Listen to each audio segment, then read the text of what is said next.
প্রথমে আমার এই ক্যামের দুটো স্ক্রু আছে, দেখেন, এটা ফার্স্ট স্ক্রু, এটা লাস্ট স্ক্রু।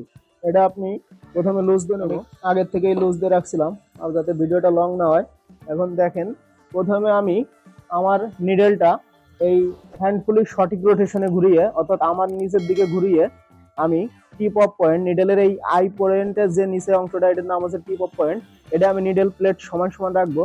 এখন আমি ক্যামটা হাত দিয়ে ঘুরিয়ে, যখন ক্যামটা নিডেলের টিপ অফ পয়েন্ট নিডেল প্লেটের সমান সমান রাখছি, এখন আমি ক্যামটা একা আস্তে আস্তে ঘুরিয়ে, এটা ঘুরিয়ে যখন আমার ক্যামটা সামনের দিক পিছন থেকে উঠে, যখন এই যে উঠতেছে, দেখেন দেখেন উঠতেছে, এরকম উঠে যখন সামনের দিকে নামবে, এখন আমার ক্যামটা সামনের দিকে সম্পূর্ণ আপ। এখন আমার ফিডব্যাকটা এখন এই যে সামনের দিকে নামছে, অর্থাৎ মুভিং দিছে। এখন এই